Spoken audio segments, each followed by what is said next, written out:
Selamat malam, puji Tuhan sehat. Ya.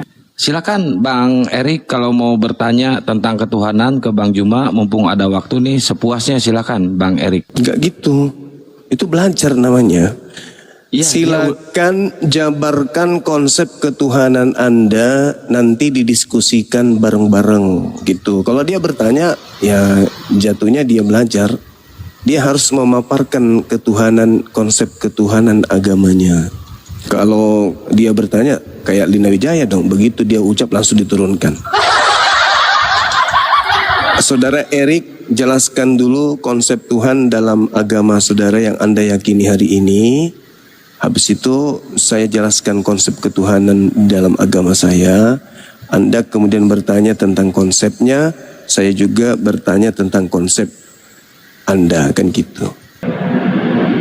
Kalau konsep Bang, konsep ketuhanan. Maaf Bang yang lagi di jalan ya Bang. Iya, nggak Iya, nggak apa-apa.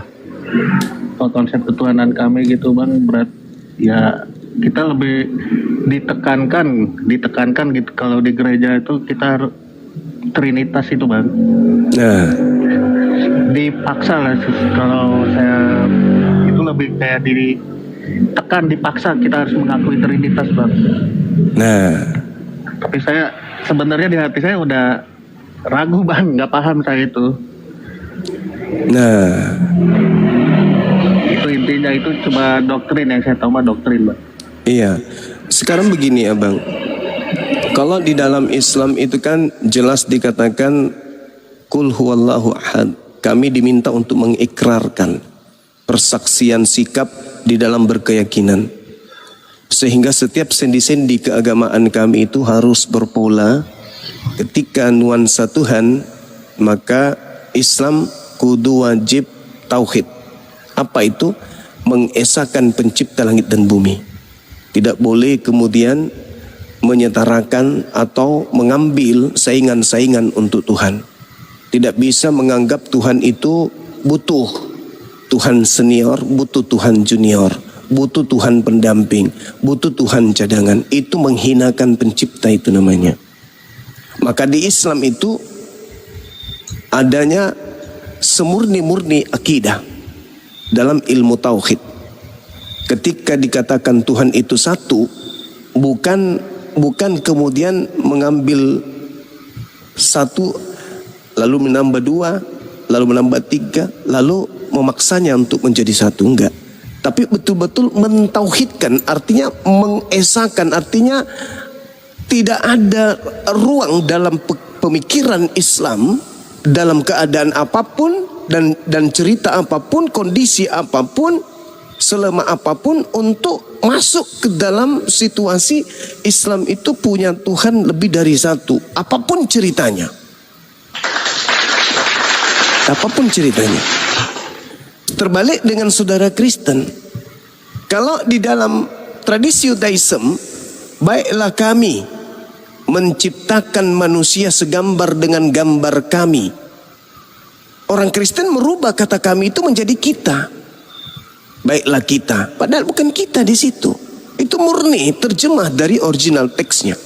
Beshel menu, paket matinu. Harus merujuk kepada bahasa asli. Artinya, marilah kami, baiklah kami menjadikan manusia serupa dengan gambar kami. Kami di situ bukan jamak, tapi itu adalah pengakuan keagungan kebesaran. Sama seperti di Al-Quran, nahnu nazzalna dzikra, kami yang mewahyukan, namun kami juga yang menjaga. Kami di situ. Tetapi rasa bahasa Ibrani dan rasa bahasa Arab tidak bisa dimaknai dengan rasa bahasa Indonesia. Harus dimaknai dengan rasa bahasa Ori. Nah itu makanya kenapa kitab yang benar harus menyertakan original teksnya, supaya diuji dengan berbagai macam keilmuan. Jadi saudaraku, ketika dikatakan Tuhan Anda itu satu, itu adalah satu pembodohan yang nyata. Anda dibodohi itu. Kenapa? Di situ upaya untuk mengambil saingan Tuhan. Sedangkan Yesusnya mau nggak dia disandingkan dengan Tuhannya? Nggak mau. Mau nggak disetarakan? Nggak mau. Yesus nggak mau. Di mana Yesus mau disetarakan dengan Tuhan? Bapa yang mengutus aku lebih besar daripada aku. Yesus mempraktekkan berdoa, tidak berkata-kata kalau bukan dari Tuhannya. Yesus itu seorang Muslim yang taat, bukan seorang yang syirik, bukan orang musyrik, apalagi bersifat seperti Firaun, menganggap dirinya Tuhan. Enggak. Nah, kalianlah ini yang kemudian mengambil saingan-saingan untuk menyaingi pencipta langit dan bumi dengan melantik yang bernama Kristus ini. Dan itu adalah dosa yang tidak akan diampuni oleh Allah. Dalam arti kata, mati dalam keadaan seperti sekarang ini, ya kekal di neraka. Kenapa? Anda kufur, Anda terlalu zalim. Masakan makhluk yang begitu lemah hanya gara-gara berjalan di atas air, hanya gara-gara membangkitkan satu orang saja, sementara pencipta langit dan bumi miliaran manusia diciptakannya, masih Anda membuat persaingan dengannya dengan melihat manusia yang cuma satu manusia doang yang dibangkitkan, padahal itu pun sebelum dibangkitkan dia berdoa. Masakan hanya gara-gara ngobatin orang buta, ngobatin orang lumpuh, bisa melihat, bisa berjalan, Anda kemudian menyetarakan dengan hakikat yang menciptakan manusia dengan lengkap biji mata, dengan lengkap kaki yang utuh, dan miliaran manusia. Masa disandingkan dengan manusia yang hanya membangkitkan orang satu orang, menyobati orang-orang yang hanya ada di situ, lalu kemudian orang lumpuh yang ada di situ, setara dengan Tuhan. Na'udzubillah, na'udzubillah. Hanya gara-gara jalan di atas air, sementara pencipta air itu tidak layak disandingkan dengan makhluk yang jalan di atas ciptaan, yaitu air. Kenapa bisa demikian? Karena akal. Iblis itu menyerang akal. Iblis menyerang akal. Tidak bisa dia mendoktrin kalau tidak membunuh akal. Makanya dalam 1 Korintus 1:19, kalau Anda baca original teksnya dan Anda menggunakan akal untuk menelaah itu, kurasa Anda akan keluar dari agama Anda. Kalau Anda membaca 2 Korintus 10 nomor 5, membaca dengan original teksnya, lalu menerjemahkan dengan jujur, jangan melalui kitab lain, saya rasa Anda akan keluar dari agama Anda. Kenapa? Apa yang Anda lakoni hari ini, apa yang menjadi ungkapan saudara saya sudah mulai ragu, itu karena Anda sudah keluar dan menyadari bahwasanya ini pembodohan. Coba Anda baca dalil itu dalam original teks, lalu terjemahkan satu-satu kata per kata. Anda akan tahu bahwa ternyata saya berada pada posisi ini karena memang ternyata akalku dimatikan. Bahkan pengetahuan Tuhan itu ditawan. Coba, bagaimana seorang pemuka agama yang duduk di tempat kudus, firman Tuhan ditawan? Apa arti ditawan? Ya dipenjara. Apa arti dipenjara? Ya dikekang. Apa arti dikekang? Ya disembunyikan, diumpetin. Supaya apa? Supaya dia bisa menggiring manusia untuk menyembah kepada makhluk yang datang kepadanya, yaitu Kristus. Coba bayangkan, di saat Yesus mengajarkan kasihi Tuhanmu dengan akal budimu, di saat yang tidak jauh dengan keadaan itu, dia malah mengatakan, aku menawan, aku menahan, aku melenyapkan, aku menghilangkan kecerdasan, kepintaran manusia-manusia berpikir. Bahkan pengetahuan Tuhan aku tawan. Makanya dia hentikan semua firman-firman Tuhan yang ada di dalam kitabnya Yahudi, dikebiri, dihapus, ditawan. Tidak boleh. Itu sudah tidak berlaku lagi. Sekarang yang berlaku adalah kasih. Firman Tuhan yang ada di Torah itu sampah, nggak berlaku lagi. Dulu ku anggap benar, tapi sekarang setelah pengenalanku terhadap Kristus, sudah kuanggap sampah, tinja. Na'udzubillah, tsumma na'udzubillah. Kamu akan mati di dalam dosamu sekiranya tidak ada kebangkitan Yesus. Maka sia-sialah imanmu dan kamu akan hidup di dalam dosa. Ya Allah ya Karim. Kenapa sangat berharga kebangkitan Yesus ini menurut Paulus?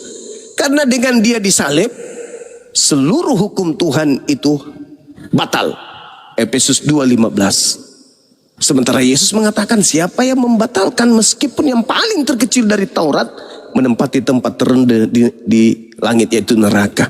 Jadi pertentangan yang begitu mencolok tapi disembunyikan. Kalaupun dibacakan, ya maaf kata bahwasanya Paulus ketika didatangi makhluk yang mengaku Yesus itu, makhluk ini menuntut Paulus untuk Paulus mengajarkan kepada pengikutnya untuk menyandingkan atau menyetarakan atau mensehakikatkan dia dengan Elohim pencipta langit dan bumi.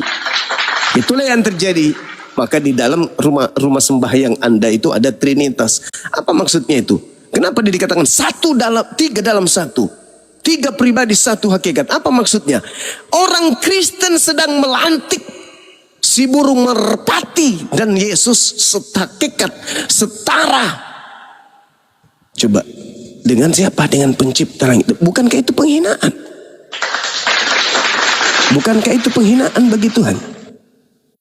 Hanya gara-gara aku menciptakan makhluk tanpa ayah, lalu kemudian aku beri dia sedikit saja kemampuan mukjizat, kau rela menyandingkan dia ciptaanku ini dengan aku? Kurang ajar. Tunggu pembalasanku. Aku sate kau nanti di neraka. Innal ladzina kafaru min ahlil kitabi wal musyrikina fi nari jahannam khalidina fiha abada. Ulaika hum syarrul bariyah. Orang-orang kafir tempatnya di neraka jahanam, kekal di dalam. Begitu saudaraku. Syukran Bang Aquarium. Ya, silakan Bang Erik. Ada juga yang mau saya tanyakan nih Bang. Silakan. Saya kan masih nonis. Tapi Lebaran haji tahun kemarin Bang, Siap.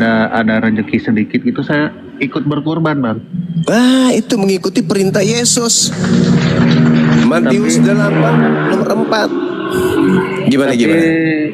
Yang saya perintahkan, saya suruh gitu kan, anak buah saya bawa ini, saya yang beli dombanya kan. Kalau di sini di Jawa Barat gak ada kambing Bang, adanya domba banyak sini. Iya. Jadi saya minta anak buah saya anterin ke masjid nih. Tapi saya bilang ke anak buah, pakai nama kamu aja, jangan nama saya gitu Bang. Ya berarti Anda sudah gimana? Apa pahalanya nyampe ke saya apa gimana Bang? Kalau Anda meluk Islam, pahala Anda itu sampai, abangku.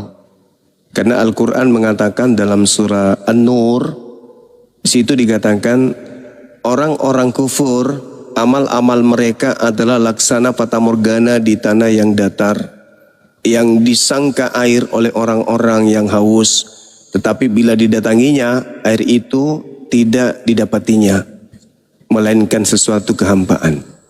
Dan didapatinya, ya sesuatu yang kosong. Itu Bang, Al-Quran surah An-Nur ayat 39 kalau nggak salah. Di situ dikatakan walladzina kafaru a'maluhum kasarab. Itu di situ diterangkan itu. Jadi maksudnya gini, perbuatan-perbuatan baik yang Anda lakukan ini itu tidak tercatat sebagai amal. Untuk apa? Karena tidak ada perintah bagi orang-orang kafir. Kafir itu menutup diri dari aturan Tuhan, mengakui Tuhan satu-satunya Tuhan adalah Allah. Jadi seibarat Anda seorang yang memiliki harta banyak, lalu kemudian ada universitas di sekitar Anda bermukim. Ketika ada pesta di universitas ini, Anda kemudian menyumbangkan hewan untuk dijadikan sebagai binatang sembelihan untuk acara tersebut. Tapi apa yang Anda dapatkan? Ya, tepuk tangan, ucapan selamat, terima kasih. Anda telah berbuat baik kepada mereka yang ada di situ, mahasiswa-mahasiswa yang ada di sana, untuk mereka belajar. Nah, seketika ada pembagian ijazah, Anda nggak dapat. Kenapa? Anda nggak terdaftar. Meskipun Anda menyumbang 1000 binatang atau sumbangan berapapun, Anda nggak dapat apa-apa. Karena Anda nggak terdaftar di situ. Kenapa nggak terdaftar? Ya Anda sendiri yang mau. Padahal potensi dikasih, kecerdasan dikasih, kesempatan ada. Tapi Anda nggak mau mendaftar. Padahal cuma datang mengakui Mengakui aja di situ di depan kampus. Wahai Pak dosen, ya aku daftar ya. Silakan catat situ namamu siapa? Namaku Erik. Aku mendaftar sebagai hamba Allah dengan pengakuan berjanji dengan stempel bahasa tidak ada Tuhan selain Allah, Nabi Muhammad adalah Rasulullah. Dah selesai. Terdaftar bang. Anda mau menyumbang atau tidak menyumbang, Anda malas belajar atau tidak malas belajar, mau tidak mau Anda sudah terdaftar. Pasti kampus akan memberikan penghargaan. Minimal Anda dipaksa untuk jadi sarjana. Tapi kalau Anda tidak terdaftar, mau sepintar apapun Anda, sumbangan membuat gedung bertingkat apapun, Anda gak dapat ijazah. Mungkin mana Anda gak terdaftar? Gak bisa.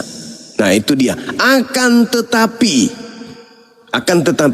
ketika Anda mendaftar, maka jasa-jasa Anda tadi sebelum Anda mendaftar sebagai mahasiswa akan selalu dikenang. Setiap kali ada pertemuan, setiap kali ada kegiatan besar, Anda akan diperkenalkan, Anda akan dimuliakan. Derajat Anda diangkat. Itu udah pasti itu. Kenapa? Karena Anda sudah masuk sebagai bagian daripada kampus ini. Allah akan mengangkat derajat saudara. Makanya dikatakan dalam Al-Quran bahwa orang-orang berilmu itu diangkat derajatnya lebih di atas daripada orang-orang awam. Nah, Anda masuk Islam pasti karena berilmu. Inilah yang dikatakan Anda beriman, prosesnya berakal. Kenapa Anda mau ragu terhadap agama saudara? Karena Anda sudah ragu dengan apa yang Anda imani karena tidak sesuai dengan akal. Nah, Anda melihat Islam, oh ini masuk akal. Begitu Anda masuk closing ke Islam, maka apa yang dimaksud dengan iman dan akal, itulah dia. Jadi prosesnya berakal dulu baru beriman. Kalau kita ini kan Islam Kristen, kita menjadi Kristen ya karena iman itu ikut sama orang tua. Islam juga begitu. Tapi dengan berjalannya waktu, umat Islam hebatnya adalah semakin belajar, semakin dewasa, semakin belajar, semakin dewasa, semakin belajar. Artinya imannya bertumbuh dengan akal. Tapi kalau di Kristen, coba aja belajar. Coba aja belajar dengan jujur, bukan tendensi kayak mau cari uang ya. Bukan. Bukan, oh saya harus belajar Bible. Untuk apa kau belajar Bible? Cari duit. Caranya gimana? Ya kalau saya jadi misionis ada honor. Kalau saya menjadi penatua ada honor mungkin. Kalau saya di gereja mungkin ada honor. Tapi kalau di Islam belajar Islam mau honor dari mana? Ke masjid yang paling bonyok sendalnya itu pasti Pak Imam. Tapi kalau sebaliknya di gereja yang paling bagus sendalnya, yang paling mahal bajunya, mobilnya paling mewah ya biasanya si pendeta. Jadi ada misi yang ujung-ujungnya ya fulus. Tapi kalau di Islam enggak, murni karena keselamatan. Nah inilah yang sedang Anda alami ketika Anda menggunakan akal membahas agama Anda, pasti Anda akan goyang. Pasti itu, saya pastikan. Saya pastikan, bukan semangat membabi buta, bukan semangat beragama yang tak ada dasar ilmunya. Kristen pasti benar, Yesus pasti juru selamat.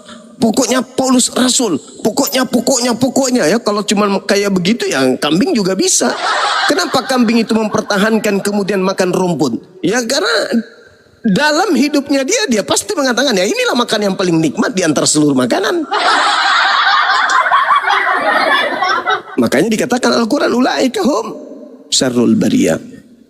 Kambing ya tidak dikasih akal, makanya dia makan rumput. Tapi kalau ada orang berakal, dikasih kesempatan mengenal Islam, dikasih kesempatan untuk belajar tentang Bible-nya, tapi tidak menjemput hidayahnya, oh itu celaka. Celaka itu.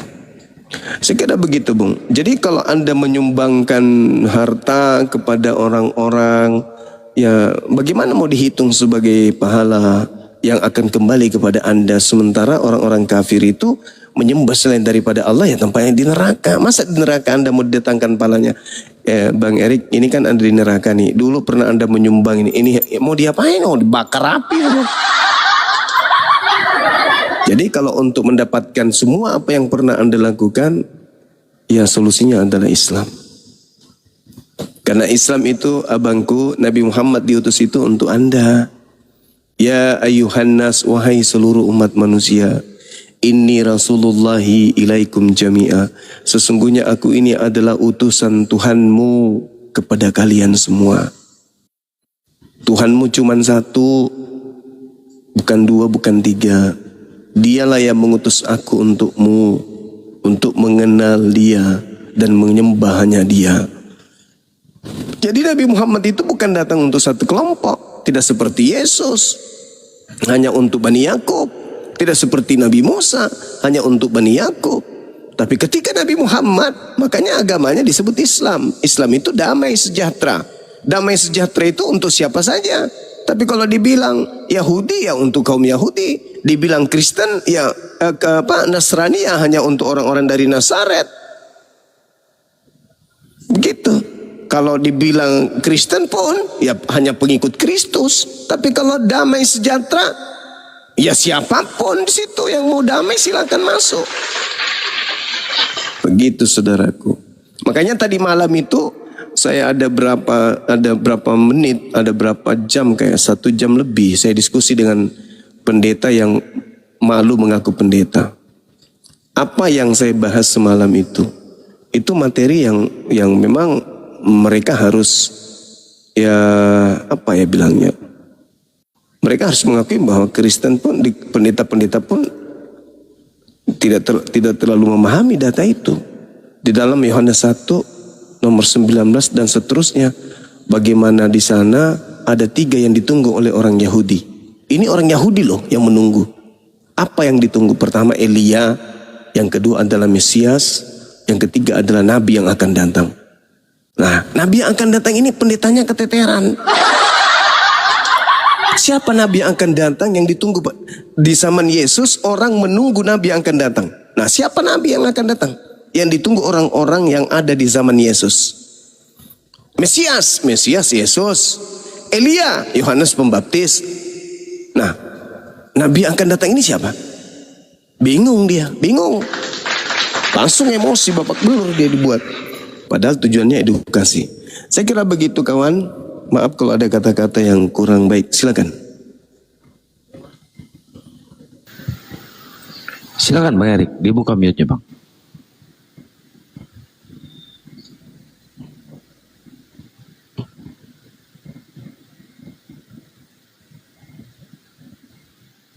Alhamdulillah. Ya mungkin masih ada pertanyaan lagi, silakan Bang Erik. Atau pertanyaan seputar kekristenan juga boleh, bertanya aja. Yang Bang Erik nggak paham di Kristen Bang Erik. Kalau saya di Kristen tuh sebenarnya ragu soal yang Trinitas, surat-surat Paulus tuh saya ragu benar itu. Iya.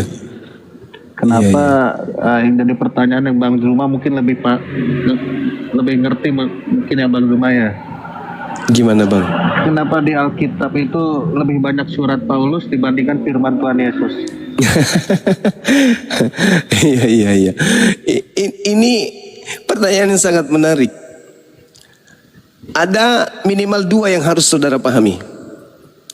Yang pertama, Nabi Isa ketika datang pada kaumnya Bani Israel, tak ada murid dari Nabi Isa itu yang mencatat.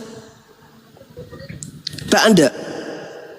Jadi yang dimaksud dengan Injil yang datang kepada Nabi Isa sama seperti Al-Quran yang datang kepada Nabi Muhammad. Nabi Muhammad menyebut kitab, zalikal kitab, tapi tidak berupa kitab. Begitu juga Injil. Ini Abdullah atani al-kitab. Jadi kitab yang datang kepada Nabi Isa juga bukan berupa kitab, tetapi bakal menjadi kitab.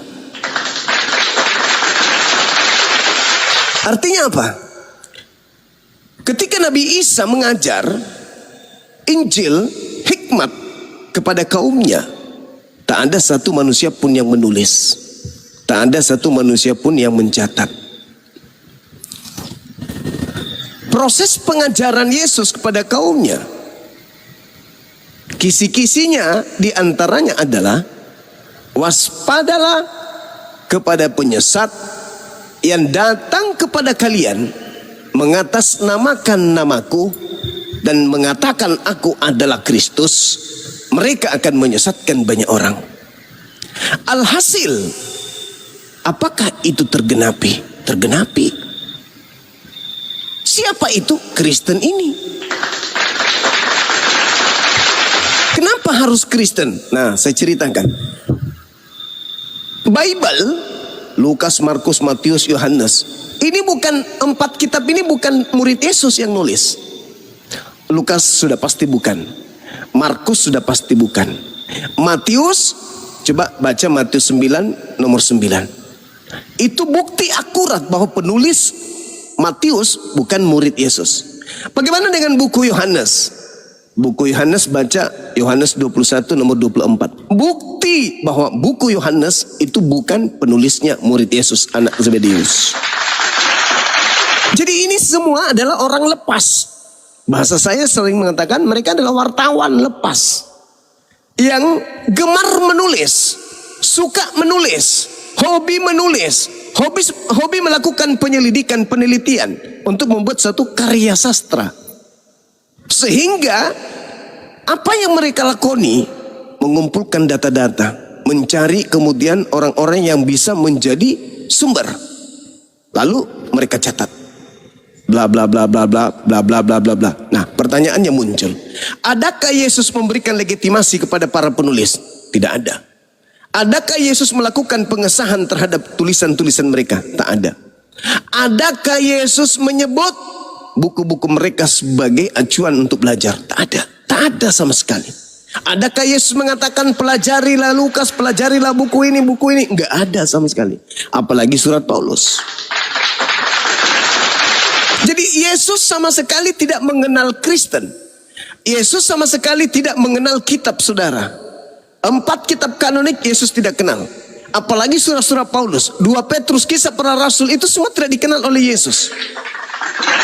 Buku-buku ini muncul kemudian menceritakan tentang Yesus. Tapi Yesus tidak tahu menahu tentang buku itu. Bahkan mengenal penulisnya pun tidak. Nah ini, sehingga ketika Anda mengatakan saya ragu, nah wajib Anda ragu kalau Anda menggunakan akal sehat. Karena memang Yesus tidak mengenal mereka. Nah, kenapa berubah menjadi Yesus?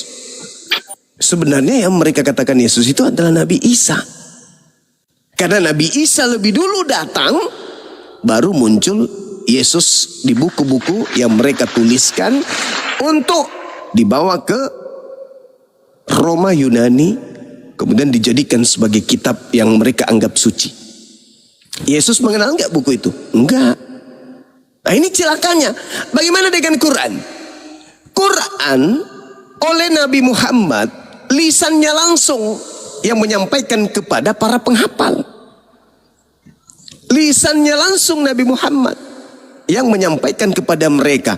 Kuping mereka langsung yang mendengarkan dari lisan Nabi Muhammad. Apa yang disampaikan oleh Nabi Muhammad pertanggungjawabkan. Zalikal kitabu la raiba fih hudal lil muttaqin. Dibaca oleh Nabi Muhammad, disampaikan, dihafalkan oleh sahabat. Setelah mereka dapat ayat ini, Nabi Muhammad uraikan, Nabi Muhammad jelaskan sampai terinci. Ayat ini, huruf ini, begini, sampai uraiannya itulah yang disebut hadits. Ayat kalimat Allah datang kepada beliau sebagai pokok hukum. Setelah datang pokok hukum ini, Nabi Muhammad kemudian membuat butir-butir, pasal-pasal dan seterusnya. Dijelaskan tuh. Maka para murid menghafal. Seketika kemudian Nabi Muhammad sudah terangkat, tak ada lagi di bumi. Nabi Muhammad sallallahu alaihi wasallam meninggalkan dunia ini. Lalu para penghafal dalam misi menjalankan risalah keislaman menemukan banyak rintangan di lapangan, termasuk perang yang mengharuskan banyak penghafal Quran itu gugur mati syahid. Maka mereka berembuk, ini bahaya. Kalau kemudian semua penghafal mati meninggal dunia, lalu apa yang harus kita lakukan? Kumpulkan mereka, tulis hafalannya, bukukan. Orang-orang yang sudah mendapatkan ijazah dari Rasulullah, ini si fulan, khusu Al-Quran min arba'ah, terima Al-Quran ini dari keempat sahabatku. Disebutkan, ini loh yang berikan legalitas. Kau terima Al-Quran dari dia, kenapa? Karena aku telah mendengarkan dia membaca Quran, menghafalkan Quran, mulai dari A sampai Z. Alhamdulillah, seperti itulah kaidah-kaidah bacanya yang betul. Begitulah urutannya yang betul. Begitulah huruf-hurufnya yang betul. Begitulah sebenarnya yang betul. Maka terima dari dia. Sahabat kemudian membacakan itu, yang lain menulis. Bersih Al-Quran itu. Begitu seterusnya sampai hari ini jutaan penghafal masih hidup. Kalau ada yang meninggal, lahir lagi penghafal baru. Ada yang meninggal, lahir lagi penghafal baru. Kenapa bisa demikian? Karena Allah sudah memberikan legitimasi stempel kuat. Apa itu? Aku yang mewahyukan Al-Quran itu, aku juga yang akan menjaganya. Apa buktinya Allah menjaga Al-Quran? Al-Quran disimpan di dalam kalbu orang-orang yang beriman. Jadi sekiranya seluruh buku-buku Quran di atas muka bumi ini dibakar, apakah bumi kehilangan Al-Quran? Tidak. Kenapa? Banyak Al-Quran berjalan di mana-mana. Bagaimana dengan Bible? Kalau seluruhnya dibakar, apakah masih ada Bible di bumi? Tak ada lagi. Berarti kedudukannya sangat lemah. Al-Quran yang kuat. Kenapa dia kuat? Karena berasal dari yang maha kuat. Seperti itu saudaraku. Jadi jelas kaidahnya di Islam itu begitu. Nah, kalau Anda mengatakan keraguan Anda terhadap Bible, ya itu tadi, memang gak ada legitimasi. Yesus tidak ada pengesahan terhadap buku itu. Dan ingat, Anda boleh baca di dalam 2 Petrus 2 nomor 1. Sebagaimana dahulu di tengah-tengah kamu ada nabi-nabi palsu, demikian juga saat ini di tengah-tengah kamu ada pengajar-pengajar palsu yang memasukkan pengajaran-pengajaran sesat yang membinasakan. Itu ucapan. Dan juga ulangan 4, jangan kau menambahi ketetapanku, aturanku yang datang kepadamu. Jangan kau mengurangi, jangan kau tambah, jangan kau mengurangi, agar engkau bisa hidup. Tuh. Nah, sekarang permasalahannya di mana? Ini kita hidup berdampingan Islam Kristen. Yuk mari kita duduk bersama-sama, kita renungkan. Kita berpikir, habis itu kita renungkan, habis itu kita berembuk, kita cari solusi, cari jawaban.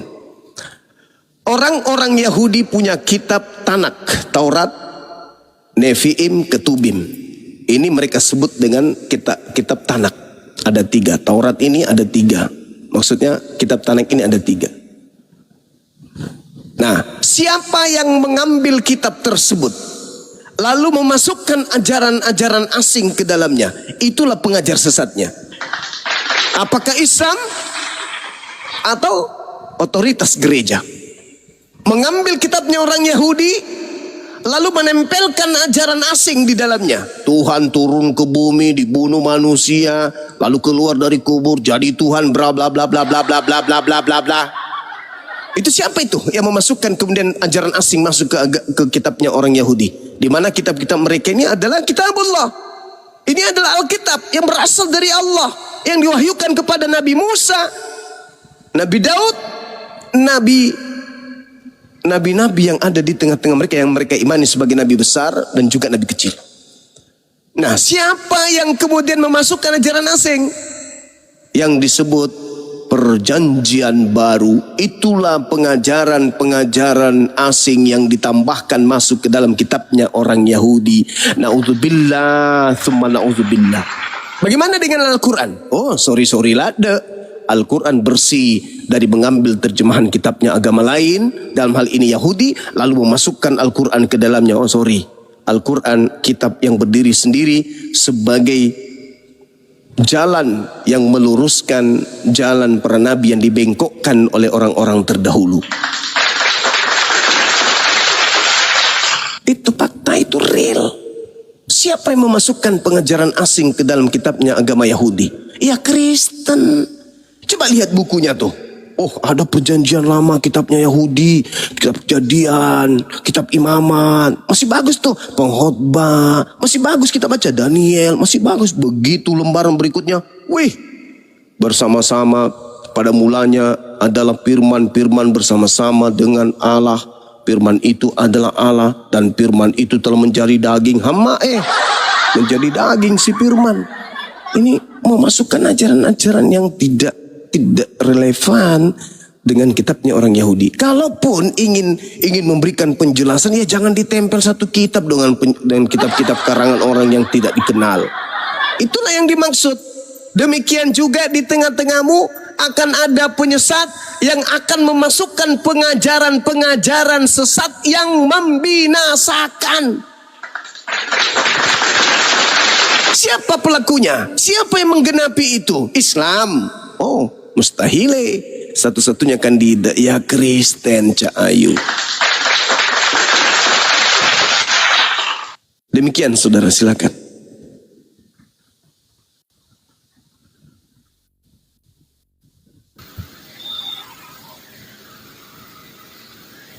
Ya, Bang Erik, silakan dia buka mute-nya, Bang. Jangan nangis dulu, Bang. Bang Erik. Oh, Bang Erik.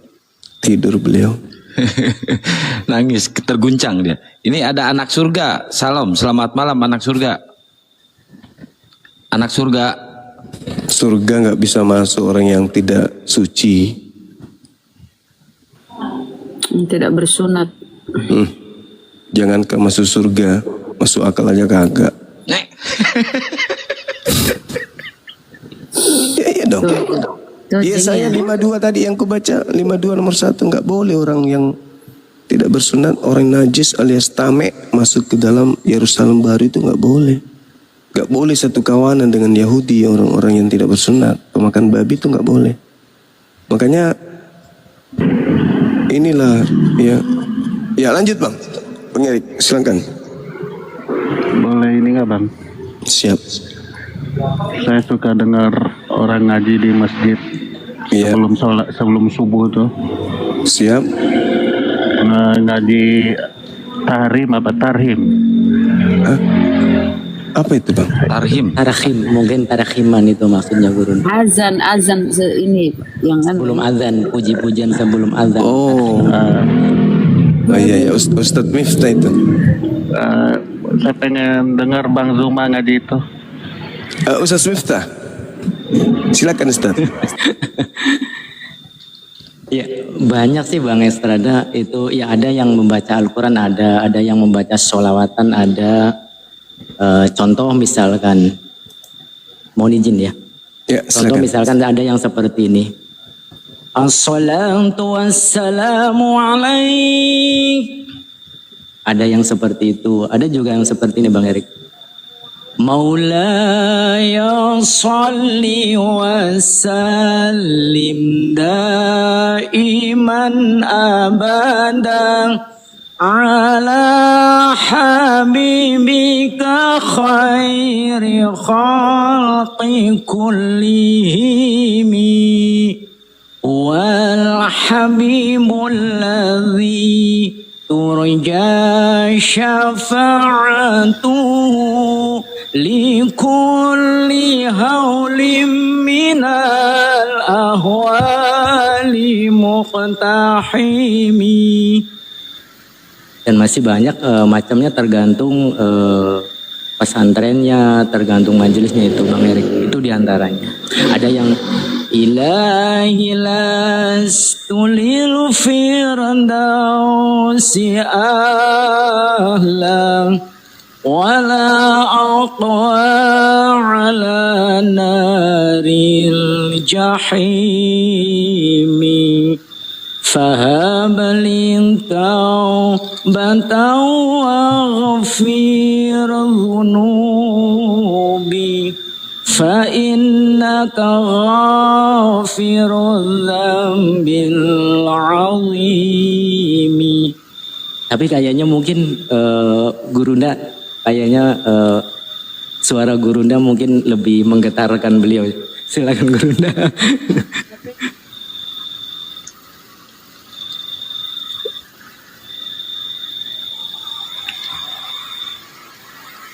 Ya, Gurundanya di mute itu Gurunda, kena mute. Belum dibuka mute-nya. Iya. Gimana? Sudah? Aman? Aman Gurunda. Aman, Masya Allah. Mungkin Bang Erik ini pengen dengar suara Gurunda mungkin. Saya nggak biasa baca itu. Ya, gimana Bang Erik? Ngaji atau gimana Bang Erik? Ya mungkin abang dia baca beberapa ayat dalam Al-Quran bang. Beliau kan pengen mendengarkan suara itu, suara Bang Zuma katanya. Dan beberapa surat ayat-ayat pendek mungkin surah Al-Fatihah mungkin bang abangku. Insya Allah bang mudah-mudahan beliau dapatkan hidayah. Iya. Yang lain setuju enggak nih? Bang Erik Saya- gimana? Gurunda setuju. Pengen dengar Bang Zuma ngaji tahrim. Nah itu saya nggak biasa baca itu abangku. Nggak biasa baca. Saya nggak sering baca bacaan selain Quran. Gitu. Sering dengar tapi saya nggak biasa membacanya. Saya baca Quran aja boleh? Ya boleh, nggak apa-apa. Ya. Bismillahirrahmanirrahim. Alif Lam Mim.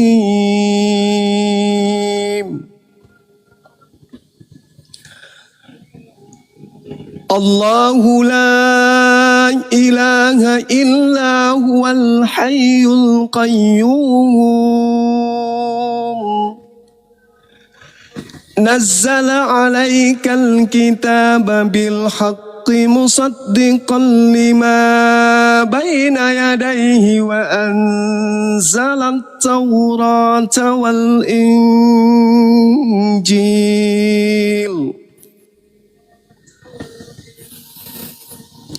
Min qablu hudan linnasi wa ansalal furqan.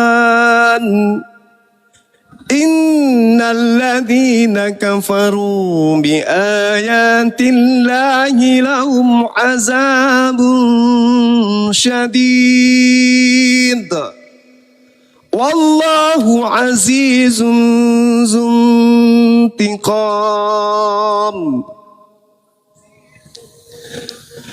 Inna Allaha la yakhfa alaihi syai'un fil ardi wala fis sama'. هو الذي يصوركم في الأرحام كيف يشاء لا إله إلا هو العزيز الحكيم. هو الذي أنزل عليك الكتاب منه آيات محكمات هن أم الكتاب وأخر متشابهات فأما الذين في قلوبهم زوغ فيتبعون ما تشابه منه ابتغاء الفتنة وابتغاء تأويله وما يعلم تأويله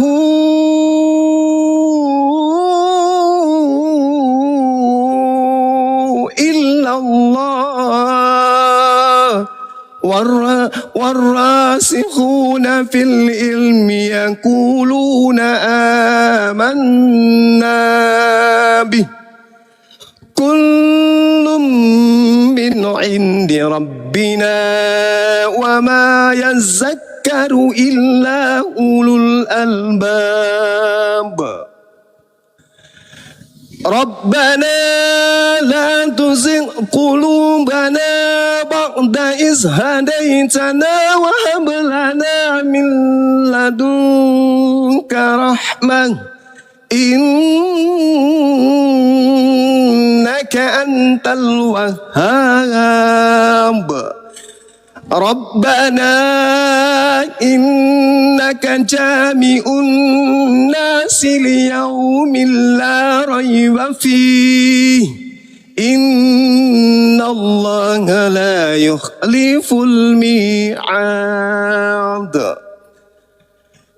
إن الذين كفروا لن تغني عنهم أموالهم ولا أولادهم من الله شيئا وأولئك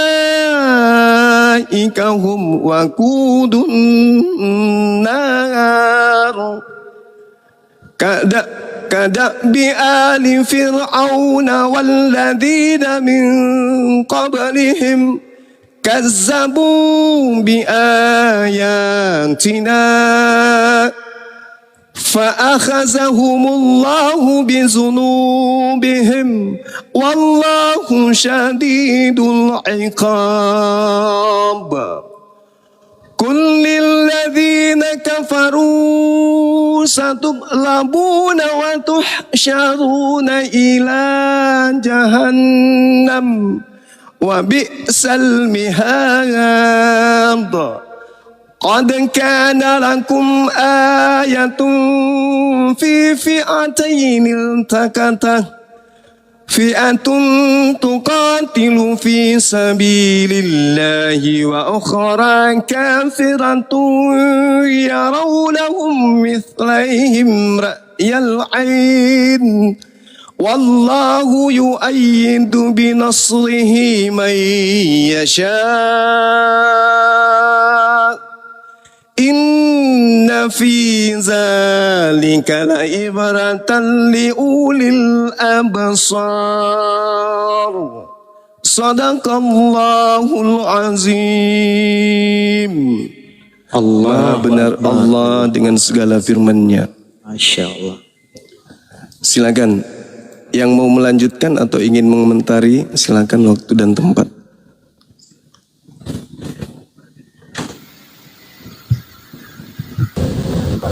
Merinding bang. Enak ya Al-Quran Merinding. dibaca. Silakan Bang Erik, silakan Bang Erik mau menanggapi.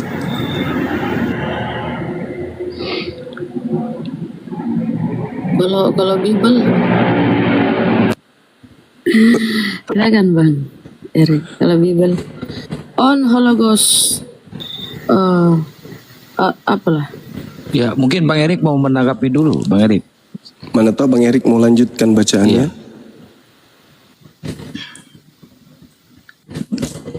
Nggak kuat saya dengarnya Bang, nggak kuat. Allahu Akbar. Masya Allah.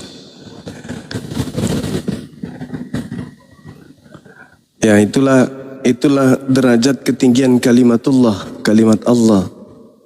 Makanya kenapa Al-Quran itu diperuntukkan untuk seluruh umat manusia? Karena bahasa yang ada dalam Al-Quran itu adalah mencakup apa yang menjadi kodrat manusia dalam hal tatanannya berhubungan kepada penciptanya dan juga kepada sesama makhluk. Al-Quran ini memang beda dengan kitab saudara Kristen. Kenapa saya katakan beda? Saya dari tahun 2008 sudah punya Bible, sudah membaca Bible. Tapi beda dengan Al-Quran. Kenapa? Karena Al-Quran itu punya daya tarik sendiri. Ketika dibaca Quran itu, dia memiliki magnet yang menarik siapapun yang mendengarkan gitu. Orang kafir sekalipun, mereka akan tertarik mendengarkan itu. Kenapa? Karena itu bukan bahasa manusia, itu bahasa pencipta. Bahasa yang menjadi obat bagi yang sakit, menjadi penggembira bagi yang sedang berduka, dan menjadi penenang bagi mereka yang lagi semraut hidupnya dan ingin mencari Tuhan. Ya, itulah Al-Quran, itulah kelebihan Al-Quran. Jadi anak-anak kecil kenapa mudah untuk menghafal Quran itu? Padahal pertama itu bukan bahasa kita. Tapi kenapa anak-anak itu begitu diperintahkan untuk membaca, menghafal, sampai mereka meninggal dunia, mereka tidak lupakan bacaan itu. Ya, karena bacaan Al-Quran dengan kodrat kemanusiaan kita itu seia sekata. Di bumi ini kita sebagai musafir. Di dunia ini kita sebagai makhluk yang dicipta oleh Allah sebagai khalifah di atas muka bumi. Dan Al-Quran inilah sebagai kitab yang mendampingi manusia agar bisa kembali kepada Tuhannya. Itu terbukti itu bang. Terbukti Quran itu. Cakupan-cakupan isinya itu terbukti oleh sains, ilmu pengetahuan dan seterusnya. Ya, karena tidak mungkin seorang Nabi Muhammad bisa menyusun begitu indah kalimat-kalimat yang ada di dalamnya. Dan satu hal, kenapa Al-Quran itu acak? Karena Al-Quran tidak ditulis, tidak disusun berdasarkan penyelidikan, tidak. Sengaja oleh Allah dibuat acak. Ayat ini membahas tentang alam, tiba-tiba saja setelahnya membahas tentang ekonomi. Tiba-tiba saja ayat berikutnya membahas tentang politik. Setelah politik tiba-tiba saja membahas tentang penciptaan.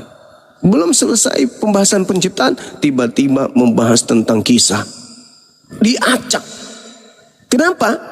Untuk merangsang manusia agar ada keinginan untuk mencari apa lanjutan daripada ayat ini. Oh, ternyata lanjutan dari ilmu yang tersimpan di dalamnya itu ada di surah ini di ayat sekian. Maka manusia mengotak-atik bolak-balik ayat suci Quran, bolak-balik. Karena Al-Quran memang diwahyukan untuk dikaji. Sekiranya Al-Quran itu disusun tentang proses penciptaan, disusun B, C, D, E, F, G. Setelah dibaca udah selesai, tamat, simpan, pensiunkan itu buku. Karena kita sudah baca, udah tersusun, kita sudah pahami. Tapi kalau Al-Quran tidak. Kenapa? Keistimewaan Quran itu membacanya pun itu adalah pahala, dinilai sesuatu yang baik, dianggap sebagai perbuatan soleh membaca Quran. Tapi tidak ditemukan di Bible. Membaca Bible itu adalah perbuatan baik. Membaca surat Roma adalah perbuatan baik di mata Tuhan. Membaca kitab ini perbuatan baik. Enggak ada itu yang kayak begitu, itu enggak ada. Kecuali Taurat. Nah, kalau Taurat ya itu jelas. Bacalah ketika kamu berjalan, ajarlah anak-anakmu ketika mereka duduk, ketika mereka baring, ketika mereka berdiri, tuliskanlah di pintu-pintu gerbangmu, di pintu rumahmu dan seterusnya. Ya, karena memang berasal dari Allah, berasal dari pencipta langit dan bumi. Nah, itu keistimewaan Al-Quranul Karim. Pada kesimpulannya, saya ingin mengatakan bahwa manusia itu pintar, manusia itu cerdas. Tetapi sepintar-pintarnya manusia tidak akan mungkin lebih pintar dari perkataan Tuhan. Nah, di Islam tidak ada manusia yang lebih pintar dari Al-Quran. Maka ketika umat Islam berbicara tentang Islam, mereka harus rujukannya Al-Quran. Maksud rujukannya Al-Quran itu adalah membaca ayat suci Quran lalu menguraikan dan tidak keluar dari koridor. Tidak lebih tinggi bahasa-bahasa manusia itu daripada Quran. Dan memang mustahil bisa manusia itu lebih pintar dari Al-Quran, itu mustahil. Tidak ada manusia di atas muka bumi ini yang lebih pintar dari Al-Quran, itu nggak ada. Mustahil. kebalikan daripada Bible, seluruh orang Kristen lebih pintar dari Bible. Apa buktinya? Kita baca Bible dari kitab Kejadian sampai kitab Wahyu, itu tidak ada di dalamnya perintah untuk mempertuhankan yang namanya Yesus, untuk mengibadahi yang namanya Yesus. Tidak ada. Tidak ada isinya di dalam sembah Yesus, dia adalah Tuhan. Itu nggak ada dalam Bible. Tetapi kenapa orang Kristen di hari Minggu menyembah kepada sosok ini? Artinya bahwa mereka lebih pintar dari Bible-nya, karena Bible-nya tidak ada mengajarkan itu, tapi mereka melakukan itu. Kalau umat Islam nggak bisa, umat Islam nggak boleh. Bukan karena umat Islam itu menjaga diri, tidak. Memang Al-Quran jauh lebih di atas daripada pengetahuan manusia. Jadi setinggi apapun kemudian nuansa keilmuan seorang Islam, ketika dia kemudian mendudukkan keilmuannya itu di Al-Quran, ilmunya nggak ada apa-apanya. Jadi memang betul-betul Al-Quran itu adalah petunjuk, hudan. Dia adalah cahaya, nur. Al-Quran itu. Makanya saya katakan lagi sekali lagi bahwa tanda-tanda kitab yang bisa dianggap sebagai firman Tuhan, karena betul-betul firman Tuhan adalah kitab itu harus jauh lebih pintar daripada manusia. Kenapa? Karena sifatnya kitab itu menuntun, bukan dituntun. Kalau sekarang nih yang disifati oleh kitabnya saudara kita, dia seperti orang buta yang dituntun. Siapa penuntunnya? Para penerjemah. Saban hari dituntun untuk dirubah. Begini loh, kau harus ke kiri, harus ke kanan. Ini tinggalkan ini kita ganti begini ya, supaya lebih bagus kau pakai ini kata-kata ini. Besok dirubah lagi, besok dirubah lagi. Mereka yang menuntun kitabnya. Jadi kitab mereka ini tidak bisa dijadikan sebagai pijakan untuk menjadi jalan menuju kepada Tuhan. Tidak bisa. Kenapa? Ya karena mereka sendiri tidak menjadikannya. Buktinya mereka ibadah minggu. Ada nggak dalam Bible perintah ibadah minggu? Ada? Nggak ada. Mereka bikin aturan sendiri, berarti kitabnya tidak cukup untuk dijadikan sebagai sandaran hidup. Kenapa? Karena ternyata sandaran hidup yang betul adalah pada hari Minggu masuk ke gereja menyembah yang namanya Yesus. Itu tuntunan yang benar menurut mereka. Kita cari di kitabnya. Oh ternyata nggak ada. Berarti mereka lebih pintar dari kitab mereka. Dengan kata lain, jika kitab mereka ini adalah perkataan Tuhan, maka sama dengan orang-orang Kristen lebih pintar, lebih berilmu daripada Tuhannya sendiri. Kenapa? Di perkataan-perkataan Tuhannya, di perjanjian lama kitabnya Yahudi perkataan Tuhan, dan juga di perjanjian baru yang juga adalah perkataan Tuhan, mereka gabungkan menjadi satu, ternyata tidak cukup untuk mereka jadikan sebagai landasan ke gereja pada hari Minggu menuhankan orang atau makhluk bernama Yesus ini. Kenapa? Tidak ada di kitab mereka perintah ibadah Minggu, tidak ada di kitab mereka kemudian menyembah sosok Yesus, sedangkan ibadah Minggu dan menyembah Yesus itu adalah keselamatan bagi mereka. Artinya mereka menciptakan keselamatan mereka sendiri di luar daripada kitab yang mereka genggam. Na'udzubillah, summa na'udzubillah. Saya kira begitu teman-teman sekalian. Mohon maaf kalau saya panjang lebar. Itu mungkin karena saya tidak tidur siang. Silakan. Iya, Bang Erik. Silakan Bang Erik. Dibuka mute-nya Bang Erik. Mau bertanya lagi atau gimana Bang Erik? Udah jelas semuanya, Bang. Terus nunggu apa lagi? Mantepin hati dulu, kuatin mental dulu, Bang. Kenapa, ada masalah apa dengan mentalnya Bang Erik? Gak bisa segampang itu orang pindah akidah itu, gak semudah itu.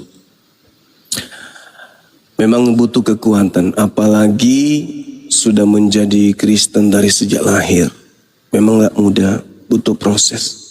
Kecuali ada misi-misi tertentu.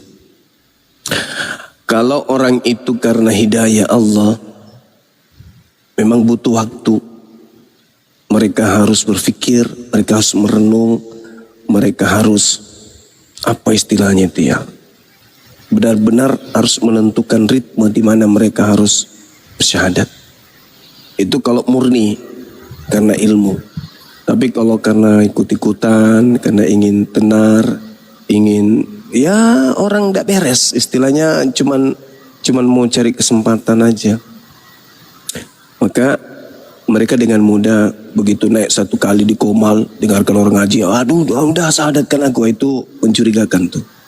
Coba lihat proses perjuangan sahabat kita Arom dan juga Al-KTP. Ya mudah-mudahan mereka istiqomah. Bang Erik ini sering Gurunda naik komal sering, bahkan dia pembenci Islam, mantan penghujat. Dia kalau naik sering ngatain Islam menyembah kotak sepatu katanya. Dia sering semalam sampai subuh sampai bubar di sini. Iya nggak apa-apa. Kan Islam menyembah apa Erik? kotak sepatu lucu juga ya. itu dulu Bang. Dulu Iya. waktu zaman-zamannya MiG 33. Kali itu tahun 90-an itu bang, 2000-an. 2008 2009. Itu Tahun 2000 udah ada itu bang, 2001. Iya. Allahu Akbar. Padahal Pembenci. padahal sejatinya Islam itu sami Allah wa ta'ala. Di Islam itu saudaraku, ketika Allah mengatakan bunuhlah, kami pasti membunuh. Sama seperti Nabi Abraham, Tuhannya mengatakan bunuh. Enggak main-main. Yang diperintahkan bunuh anak kandung sematawayang. Karena iman bunuh. Enggak peduli dengan lingkungan luar. Orang mengatakan gila orang ini. Kok anaknya sendiri dibunuh? Coba andaikan Abraham hidup di zaman sekarang, dapat wahyu dari Allah, hai Abraham, anak yang kau minta berpuluh tahun itu lagi sayang-sayangnya kamu sama beliau kan? Beliau juga lagi sayang-sayang samamu. Aku minta kau sembelih. Mau enggak kau? Karena iman, cukuplah air mata jadi saksi. Hati yang pilu, bergetar, kehilangan darah daging sendiri. Tapi karena cinta kepada pencipta, dilakoni, bunuh anak. Apatah lagi hanya sekedar hadapkanlah wajahmu ke Ka'bah. Gak ada yang sulit itu. Nabi Abraham disuruh bunuh anaknya kok. Nabi Abraham ikutin. Kami umat Islam hanya dia diperintahkan oleh Tuhan kami, hadapkanlah wajahmu kemudian kepada arah yang kutunjukkan ke Masjidil Haram. Masa berat sih? Gak berat itu. Qad nara taqalluba wajhika fis sama falanuwalliyannaka qiblatan tardaha fawalli wajhaka syatral Masjidil Haram. Tuh. Cuma diperintahkan. Sungguh aku melihat engkau wahai Nabi Muhammad sering menengadahkan wajahmu ke langit, maka pasti akan aku palingkan engkau ke kiblat, ke arah yang engkau sukai. Lalu wahai Nabiku Muhammad, hadapkanlah wajahmu ke arah Masjidil Haram. Wah, bukan hal yang sulit ya Rabb, bukan hal yang sulit. Kalau hanya sekedar menghadapkan wajah kami, ya Allah, apalah artinya itu dibandingkan rahmat yang kau berikan. Menghadap, cuman perintah menghadap doang. Apa sulitnya bagi orang beriman? Membunuh anaknya pun orang beriman itu mau loh. Ya Allah ya Karim. Lantas kemudian orang-orang pencelah yang mencela kebenaran, wah mati menyembah Ka'bah, mati menyembah batu, tanpa dia sadari di dalam kitab yang mereka genggam Tuhan bukan manusia, Yesus manusia. Tuhan bukan anak manusia, Yesus anak manusia disembah. Yang sesat nyata bagi mereka adalah kesesatan itu, dan mereka pelakunya. Kita yang hanya menghadap ke Ka'bah aja atas perintah Tuhan kita lakoni. Karena itu perintah. Makanya saya katakan, andai saja di dalam Al-Quran tanda-tanda orang beriman itu adalah menyembelih anaknya, kami pun tunduk. Kami pun tunduk. Apatah lagi hanya sekedar itu. Sekedar menghadapkan wajah ke kiblat, dianggap menyembah kiblat. Nah inilah kelemahan. Inilah kelemahan. Nah, karena memang yang sering diserang itu adalah kebenaran. Jadi di Islam itu apa yang diperintahkan itu yang dilakoni. Kalau diperintahkan begitu ya begitu umat Islam. Disuruh 5 kali sehari tunduk. Kan bersaksi tiada Tuhan selain Allah. Makanya di dalam kitab saudara sendiri itu dijelaskan tanda-tanda orang yang mengenal Elohim adalah melakukan segala perintah Elohim. Itu kata kitab saudara. Barang siapa yang mengaku mengenal Elohim tetapi tidak melakukan apa yang diperintahkan oleh Elohim, maka dia adalah pendusta.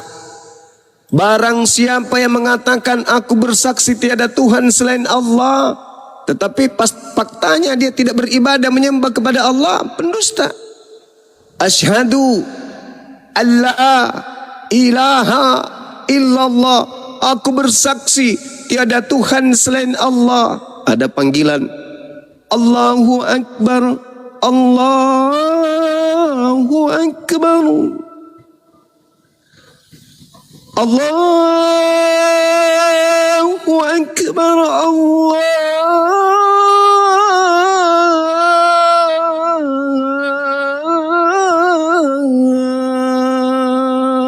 Akbar. Dengar, tapi ngorok, tetap sengaja tidur. Tadi bersaksi tiada Tuhan selain Allah. Buktikan dong kesaksiannya. Pembohong, pendusta. Asyhadu anna Muhammadar Rasulullah.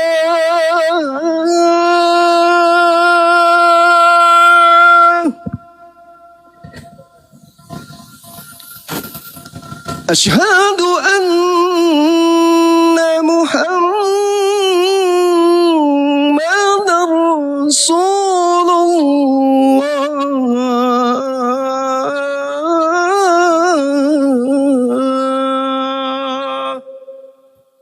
Bersaksi Nabi Muhammad adalah Rasul utusan Allah.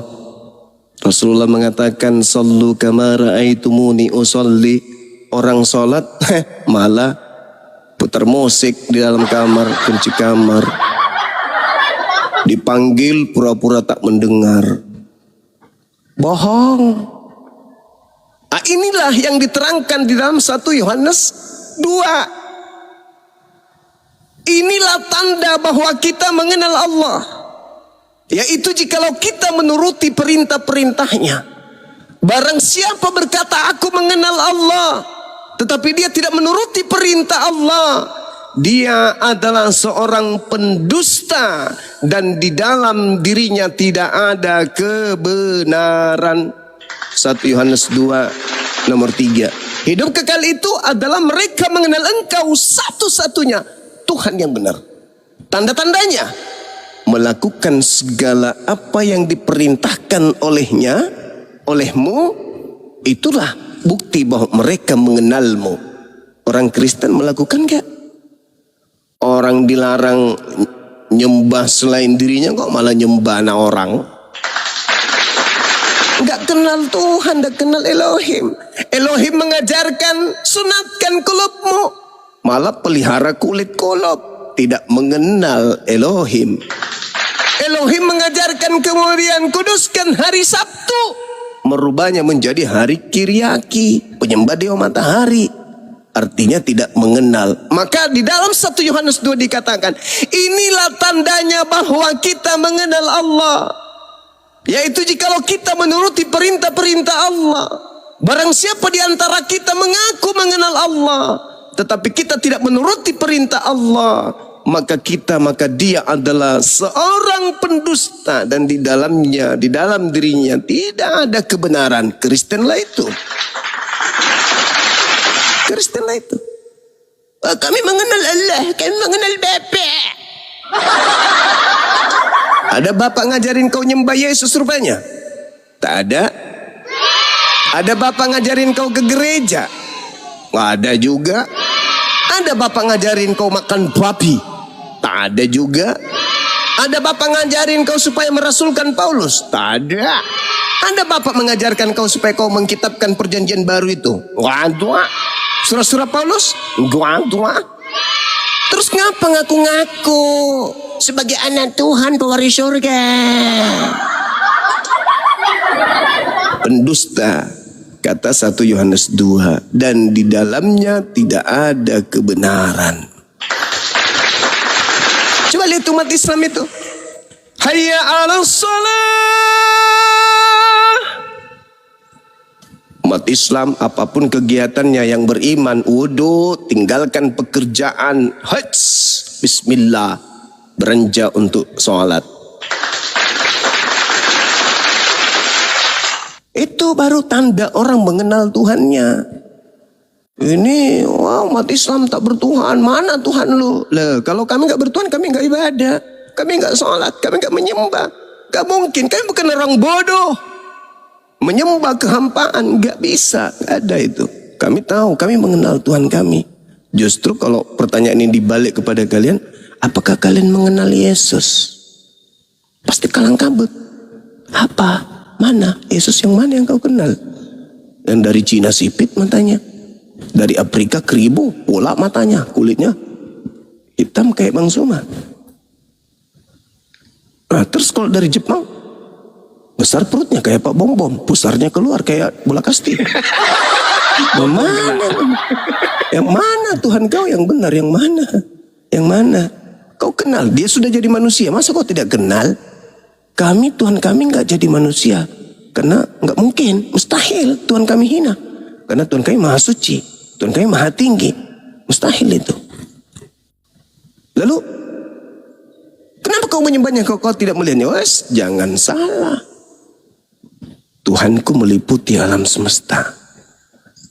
Ya, Tuhanku mengetahui, Tuhanku melihat, Tuhanku mendengar. Apa yang kami lakukan dilihatnya. Jadi tak perlu kami melihat Tuhan, cukup kami beriman. Ya Rabb, aku yakin kau melihatku. Lihatlah hambamu ini pasrah. Puasa, lapar, haus. Tapi demi untuk taat kepada perintahmu, kami melakoni ini semua.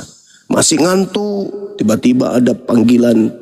As-salatu khairum minan naum. Masih ngantuk, belum tidur, baru juga sahur. Panggilan, udah begitu hujan deras lagi, mana tidur di AC, dinginnya minta ampun. Ya Allah ya Rabb. Tapi karena cinta kepada pencipta yang begitu penyayang, begitu pengasih, tanggalkan semua rasa ngantuk itu, tanggalkan semuanya itu. Rasa perih, rasa capek, rasa lelah. Dengan wudhu justru orang-orang yang beriman itu badannya kuat. Badannya sehat. Sakit pun hanya ujian. Fisik mereka kuat. Alhamdulillah. Nah itu tanda-tanda orang beriman.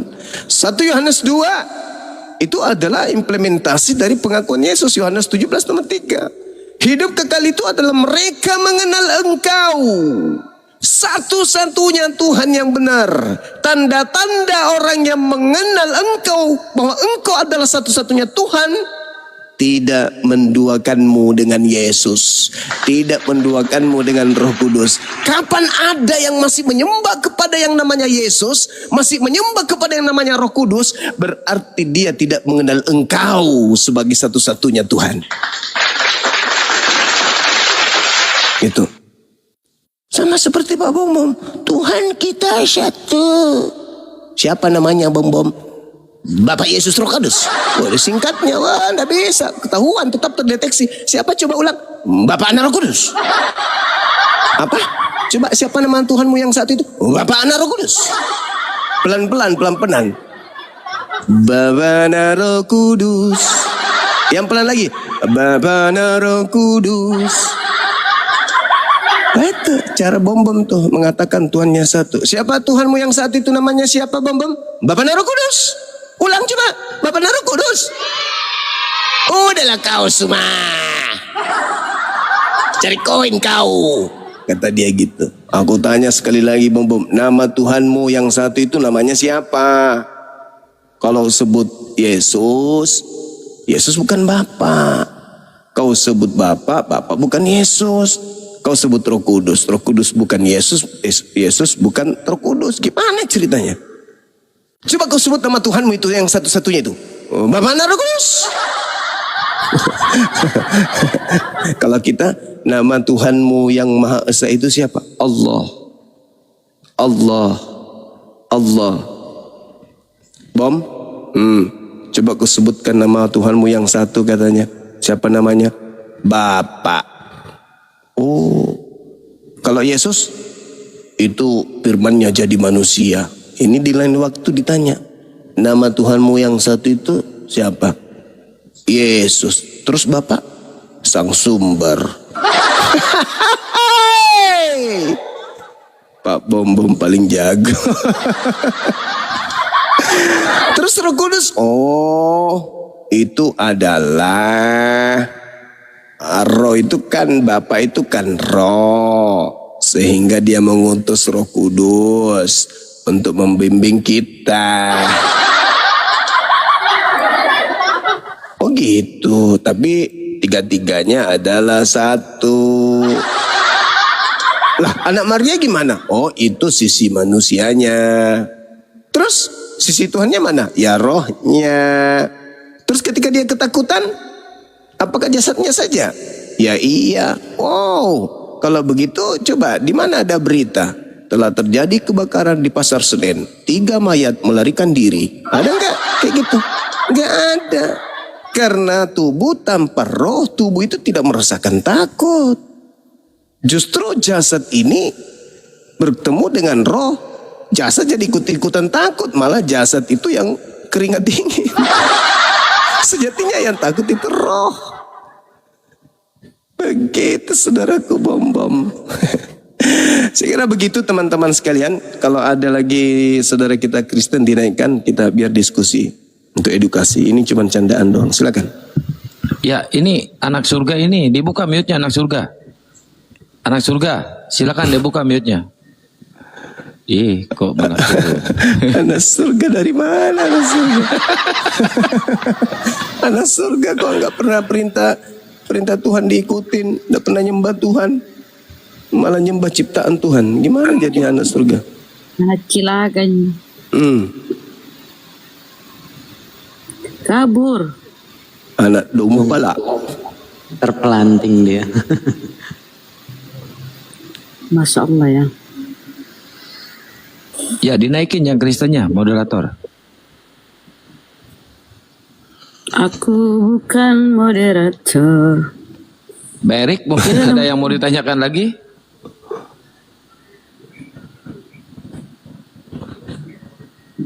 Udah biar beliau istirahat dulu. Bang Erik istirahat, gak apa-apa. Ya, untuk sementara saya nyimak dulu deh Bang. Siap. Ya, apa-apa kan nyimak dulu. Nanti kalau ada pertanyaan nanti saya sampaikan lagi. Baik. Naik mic dulu teman-teman. Naik mic dulu di sini. Kalau Maki bertanya mic. Jangan mic malu-malu. Mumpung masih ada Bunda Rahmat toh. Sok mangga teman-teman Kristen ya, bebatulan Kristen sok mangga naik ke luhur. Ayo. Kenapa mau dikasih manggain orang Kristen, kenapa Bang Akang? Mangga maksudnya itu es cendol. Ini mangga. Ini saya dikasih kue tapi nggak ada sendoknya, gimana ceritanya? Ladongo, ladoni. Kalau nggak ada sendok kasih sekupang aja nggak apa-apa. Saat ini kasih kue nggak ada sendoknya gimana ceritanya makan?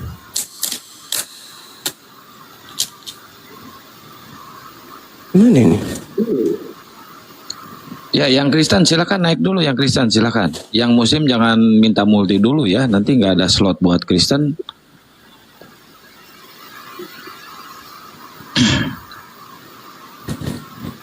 Larama, Muslim apa Kristen Larama? Bagi kuenya katanya. Ini kuenya bagus ini onde-onde. Bang Handi udah mendingan Bang Handi, alhamdulillah. Larama, Beliau sakit apa rumahnya? sakit perut Gurunda, perutnya sakit. Jangan sampai kena penyakitnya Paulus enggak? Enggak, sampar Oh, itu sudah. Paulus. Bersalin. Bersalin, sakit bersalin ya Paulus. Ada kelainan kan? Laki-laki bersalin. Pulang tadi siang, pulang dari rumah sakitnya. Saya belum sempat nengok, udah pulang Bang Handinya. Bang Handi naik, ada di bawah itu Bang Handinya. Naik Bang Handi. Ya, suruh naik kesaksian sakit apa beliau? Naik Bang Jangan Handi, sampai Bang kena Handi. santet. Jangan sampai dia lihat Yesus turun. Yesus turun. Seperti pendeta tadi malam kan. Dibilang mimpi orang-orang itu. Aduh, parah kali. Parah kali, Bang. Aduh, pendeta Kakaknya penguasaan. Adiknya atau kakaknya Bu Karyana? Kakaknya, Adik Ibu Karya. Oh, ya. Tapi Dinda Arom masih live kan? Ada kan beliau? Ada, tadi ada sore. Alhamdulillah. Di Kang, dirangkul Kang. Maaf Iya, bang, kasihan. maaf bang. Kena mentalnya dia. Iya, Ya, gimana Bang Bang? Erik gimana? Saya mau konfirmasi nih bang. Ya. Siap. Di bawah tuh ada yang bilang katanya saya pansos.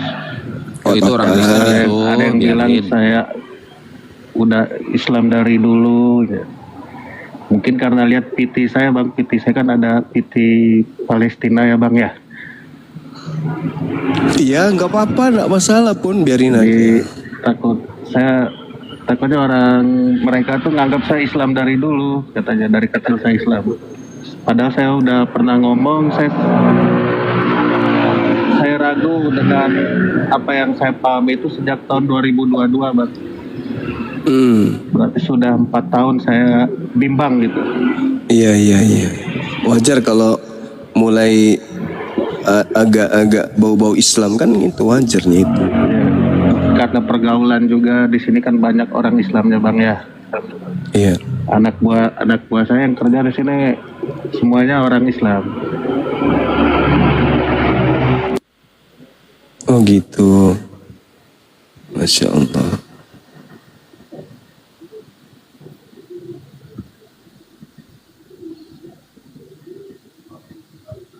Ya, dia di Sukabumi Gurunda. Dekat sama saya dia.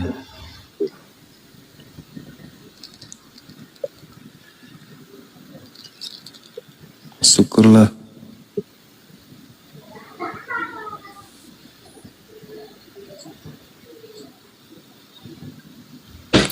Assalamualaikum warahmatullahi wabarakatuh.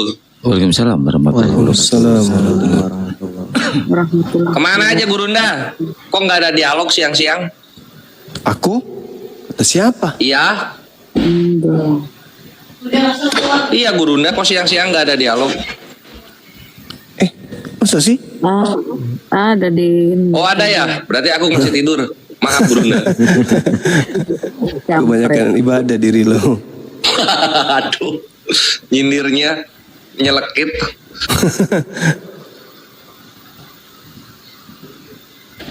Tapi alhamdulillah ya, dulu-dulu cuma Gurunda loh yang dialog gitu, dialog puasa, nggak ngerokok, nggak ngopi, tapi dialog tetap kenceng. Sekarang banyak ada Ustadz Miftah, ada Ardiansyah, ada Blender juga loh, sakti itu, perokok padahal dia, mantap sih, saya bangga. Wow. Dulu Gurunda sendirian deh. Sekarang udah banyak. Alhamdulillah. Ini kabar gembira ini. Kabar gembira. Ada keluarga yang mau jadi Wakapolda di sini, Masya Allah. Alhamdulillah. Alhamdulillah. Saya dengan siapa waktu itu ya ke rumahnya ya? Oh, Bang Handi sama Bang Aang. Keluarga di sini tuh di Makassar, Gurunda. Yuk, Alhamdulillah. Bang Semoga Handi aja. di Makassar ke sana, ke rumah ini. Waktu aku di Jakarta kan waktu itu, aku ke rumah beliau. Iya. Sahabat bintang, waalaikumsalam warahmatullahi wabarakatuh. Makasih doa yang sama, semoga kita sehat semuanya ya. Teman-teman yang di YouTube juga, Amin. ya, dan sehat semuanya. Yang di TikTok juga. Wah, bagus ini, kita bisa ngopi-ngopi nih dengan Wakapolda nih. Keren. Di Makassar. Di Makassar, iya. Ya. Waktu itu kan aku bilang gini, Kanda insya Allah bisa ke Makassar. Jadi Kapolda, wakil juga nggak apa-apa Dinda ya. Mudah-mudahan ini terkabul doa beliau. Amin. Yang itu loh yang kuceritakan, yang beliau di kompleks, kompleks mewah di Jakarta tuh. Kemudian warga Islam di dalam cuma 30%. Terus mereka bikin masjid dalam kompleks. Tapi 70% ini tidak setuju kalau masjid yang ada di kompleks ini pakai toah. Dan seorang jenderal begitu merendah kepada masyarakat di situ. Ya jadi masjidnya tak ada ini, tak ada sound, tak ada mic-nya di situ. Padahal kalau dipikir beliau orang berpengaruh kali di Mabes, tapi beliau bilang ya enggak apa-apa Dinda, kita hormati mereka yang karena dia toseng yang banyak di sini, kata beliau, karena mereka yang banyak di dalam kompleks ini. Ya sudahlah, kita ngalah. Oh, keren kali bah. Masya Allah. Hebat. Enggak ada demo-demo. Kami dipersekusi. Nggak ada. Kami enggak boleh bikin rumah ibadah. Enggak gitu, Gurunda. Muslim enggak. Oh, Masya Allah. Masjid ada di PT saya itu. Masjid yang di kompleks itu jaraknya cuman 15 meteran sampai 20 meter dari rumah beliau. Wow, deket juga ya. Iya, tapi karena masyarakat di situ protes jangan pakai toa ini, ya Pak Jenderalnya nurut. Sahabat bintang, syukran. Oh, antum di Singapura. Allahu Akbar. Allahumma shalli ala sayyidina. Makasih. Ya lanjut. Ajak teman kita non muslim untuk naik. Ini masih ada waktu sampai sahur, masih ada 3 jam 4 jam. Silakan. Mantap. Mudah-mudahan mulut bisa menebal ini. 4 jam bisa ngomong. Ayo Jangan sampai silakan kayak yang si mau Syafruddin bertanya. Ibrahim nanti Gurunda bibirnya. Oh, itu disuntik pakai minyak babi itu. Gara-gara di Cipoksi Kores itu Syafruddin Ibrahim jadi kayak Jangan. Pak Bom yang gigit. Bang Zuma, Aduh, bom kasihan Bang Zuma asli Makassar tuh bang. Ya gimana? Bang Zuma asli orang Makassar. Iya betul. Saya dulu pernah kegiatan di GBI Hope itu di Makassar bang. Di jalan mana itu? OP. GBI Hope, GBI Philadelphia. Iya. Lupa sih alamatnya bang. Di Petran mungkin kalau nggak salah. Lupa saya alamatnya itu. Udah Petran. tahu. Makassar. Iya di Makassar. Di Malom Basang. Malembasang. Malom Basang. Pernah ada kegiatan di sana dulu. Udah lama. Sama GBI apa satu lagi? Philadelphia. Oh itu dekat Golgota itu. Waktu ada KKR dulu bang. Oh di Bamba Puang. Bamba Puang. Oh, Ya. udah res googling. tahun Langsung tahu gue ya. lama sekali itu dulu, tahun 2015 2014 dulu tuh. Oh iya. Usaha Bang Erik ini bergerak di bidang apa rupanya? Nerusin usaha orang tua bang. Apa itu? Oh pantesan susah syahadat. Iya. Kalau mau pesan mobil ke Bang Erik, Gurunda. Oh gitu. Iya. Ada Iya. ada grosir sembako, Iya, iya, ada iya. showroom sama restoran seafood, Bang. Alhamdulillah. Sukses Abangku, sukses ya. Itu yang bikin susah syahadat Gurunda. Ini yang susah bikin susah Diputus ini. semua itu.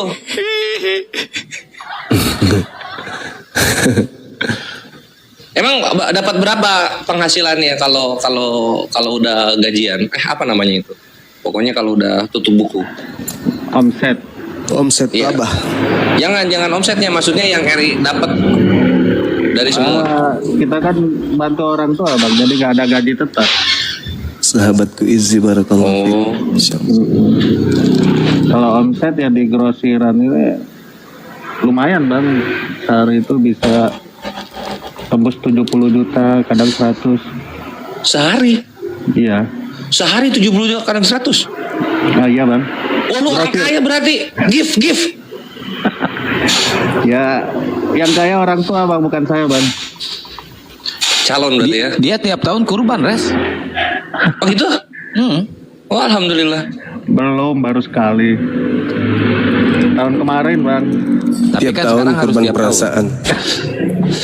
Iya, Uhti Raisa nggak cuma grosir tadi. Apa? Grosir, seafood, restoran seafood. Terus apa lagi? Showroom. Berarti ini mobil second ya? Showroomnya ya? Iya, jual beli. 3 loh, mantap.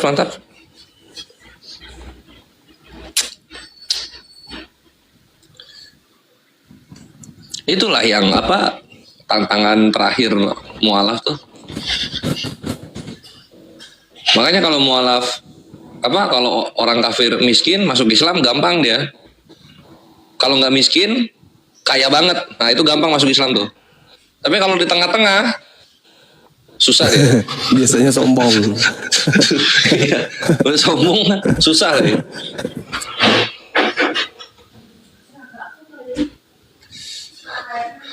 Kores keluarin ganti Pak Arom, kan masih ada slot 1 kosong. Slotnya masih kosong 1 loh. Enggak, Arom nggak bisa dijambak dan nggak ada minta naik juga. Mungkin lagi kerja dia, kan malam dia kerjanya. Si Arom ya lagi kerja. Kerja sama siapa beliau?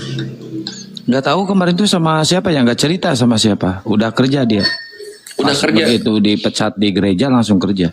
Emang dia kerja dia. Sebelum dipecat juga udah kerja dia. Syukur alhamdulillah. Alhamdulillah. Ayo. Kawan-kawan yang bukan Islam, kafir, yang mau naik bertanya silakan. Gas. Naikkan kiamat. Ya boleh Alda, ayo naik Alda. Itu kalau pentolan-pentolan tritum Les, itu Les, tadi kayaknya lu nggak lihat akan nggak? naik. Apa? Les, lu tadi lihat nggak Gurunda bubukin si Tante Girang? Tante Darni. Bukan. Siapa? Lina Tidak Jaya. Di mana? Di roomnya. Naik Oh, Gurunda. mantap. Bahasa apa Gurunda? Nggak dikasih sempat bertanya. Langsung Wow. dikit 3 kali langsung aku di- naik kalau nggak salah. 3 kali apa 2 kali? 3 Di kali live-in kayaknya. itu? Aku live-in. Ada Di live-in nggak? live-nya. Iya. Oh, mantap. Nonton dulu. Di menit pertama, Res, kalau mau nonton. Menit pertama. Nggak sempat diskusi. Aku mau bertanya aja, tapi setiap aku mau bicara baru mau mulai langsung diturunkan. Takutan kali dia. Ya, yang apa yang live sekarang atau yang sebelumnya? Sekarang, Sekarang Oh, oke. itu padahal judulnya itu Muslim suruh bertanya ya, Gurunda ya. iya. Aku mau tanya tentang Islam. Kan dia ngaku murtadin.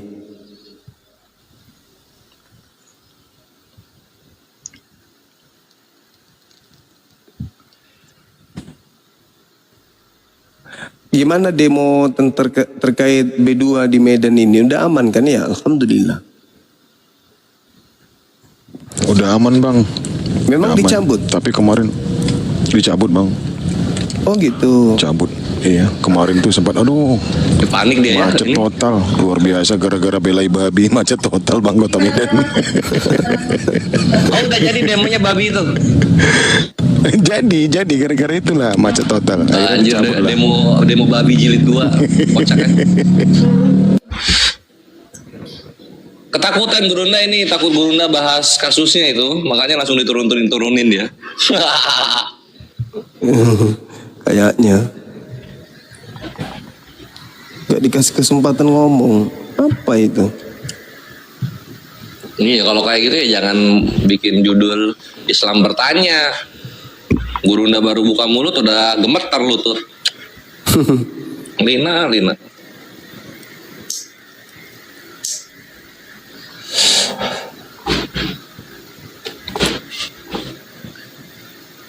Sok paten dia kan.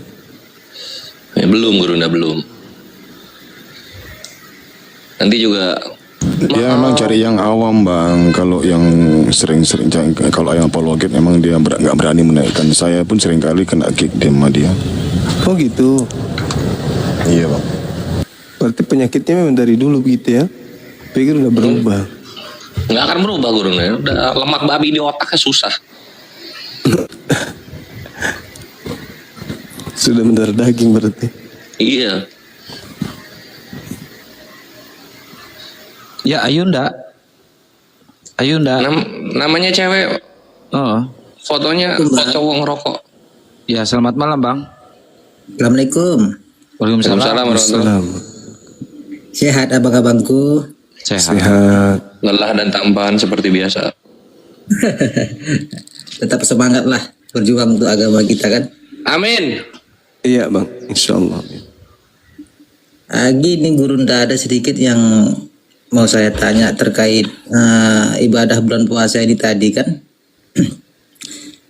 Jadi hakikatnya itu bagaimana kira-kira kalau istilahnya menjalankan ibadah puasa cuman dalam kewajiban sholatnya ditinggalkan di saat dia beribadah puasa.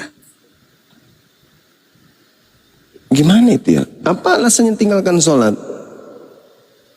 Alasannya karena masih kerja di lapangan lah begitu kira-kira. Kayak bocah. Kita waktu kecil gitu ya, puasa tamat sholatnya nggak ada sama sekali. Bukan kita nih, maksudnya gua. Coba Ustaz Miftah masih monitor. Akhi, Ya Gurunda monitor Gurunda. gimana itu puasa nggak sholat? Gimana itu? Pahalanya puasa beda dengan sholat. Ya lanjut.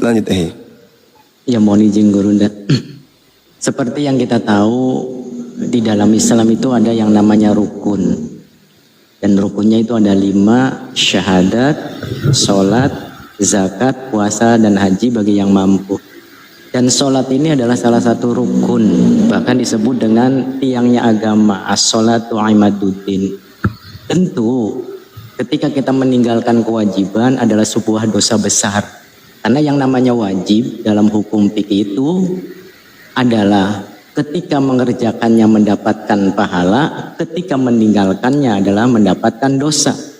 Puasa adalah kewajiban yang lain, rukun yang lain di dalam Islam tersebut sebagai bangunan itu.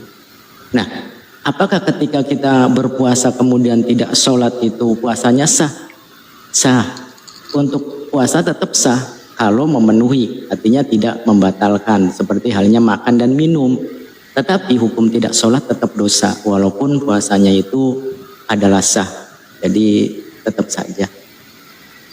Maka kenapa baginda Nabi Muhammad SAW seperti yang tadi di awal dijelaskan bahwasanya ada beberapa golongan di mana kita hanya menggugurkan kewajiban.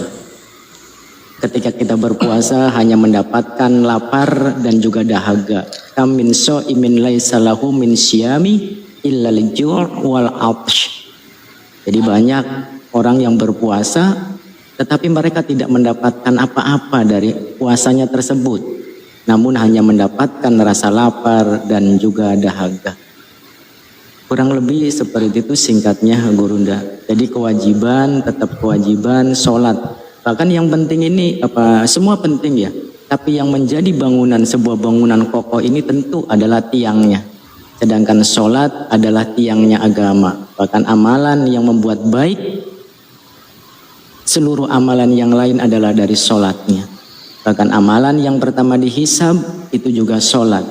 Dan ciri utama di akhir zaman yang terakhir tertinggal dari Islam adalah dengan ciri sholat. Yang membedakan antara muslim dan orang kafir juga adalah sholat.